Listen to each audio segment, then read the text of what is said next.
Hi friends, welcome to SMS cook and tech சேனலில் வீட்டில் இருக்கிற மசாலாவை பயன்படுத்தி எப்படி ஈஸியாக பாஸ்தா செய்கிறதுன்னு பார்க்க போகிறோம். இது உடம்புக்கு அவ்வளோக்கு ஹெல்த்தி கிடையாது, ரேராக எடுத்துக்கிறது நல்லது. நான் ஒரு கடாயில் 3/4 லிட்டர் தண்ணி எடுத்திருக்கேன். நல்லா கொதிச்சதுக்கப்புறம் 150 கிராம் பாஸ்தா சேர்க்குறேன்.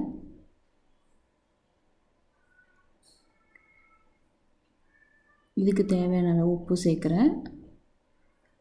2 ஸ்பூன் எண்ணெய் சேர்க்குறேன். எண்ணெய் பாஸ்தா ஒன்றோட ஒன்று ஒட்டாமல் இருக்கிறதுக்காக சேர்க்குறது. இப்போ லேசாக மிக்ஸ் பண்ணி விட்டுக்கிறேன். இப்போது மீடியம் ஃப்ளேம்லேயே வச்சு நல்லா 10 நிமிஷம் வேக வச்சு எடுத்துக்கணும். 3/4 பதம் வந்தால் போதும். இதை நல்லா இப்போ ஒரு வடிகட்டியில் போட்டு வடிகட்டி எடுத்துக்கிறேன்.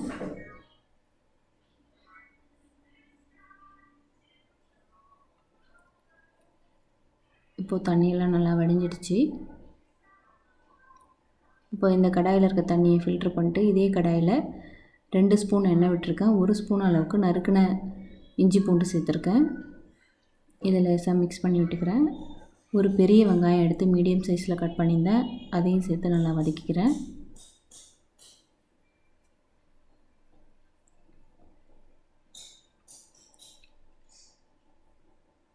இப்போ வெங்காயம் வதங்கிடுச்சு.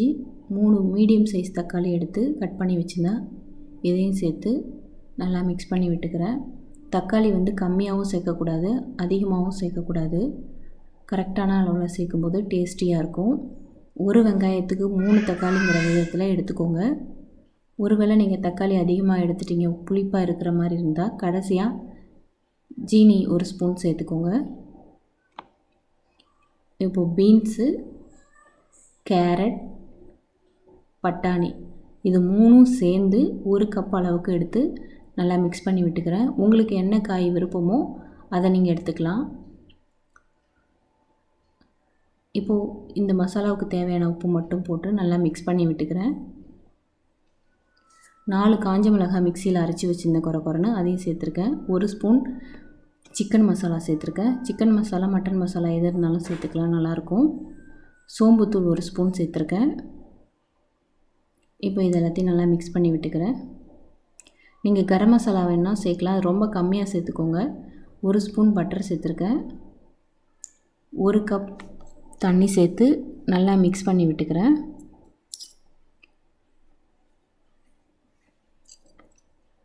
இதை மூடி போட்டு கரெக்டாக ஒரு 10 நிமிஷம் வேக வச்சு எடுத்துக்கலாம். எங்ககிட்ட பட்டர் இல்லைன்னா நெய் கூட சேர்த்துக்கலாம். இப்போ 10 நிமிஷம் ஆயிடுச்சு. மசாலா நல்லா வெந்துடுச்சு. ஒருவேளை தண்ணியாக இருக்கிற மாதிரி இருந்தால் கொஞ்சம் நேரம் ஓப்பன் பண்ணி வச்சு மிக்ஸ் பண்ணி விட்டுட்டே இருந்தீங்கன்னா நல்லா வத்திடும்.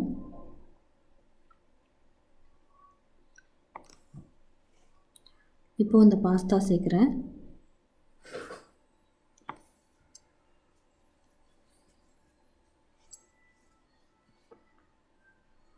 இப்போ நல்லா மிக்ஸ் பண்ணி விட்டுக்கணும்.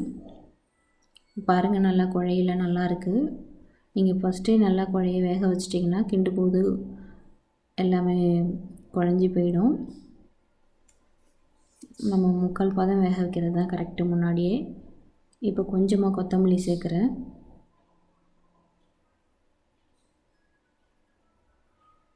இப்போ நல்லா மிக்ஸ் பண்ணி விட்டுக்கிறேன்.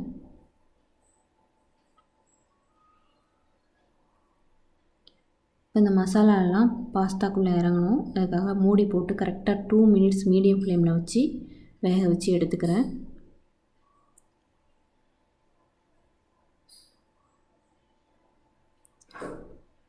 பாருங்கள், நல்லா உதிரி உதிரியாக ரொம்ப சூப்பராக இருக்குது. இப்போ சுவையான பாஸ்தா ரெடி.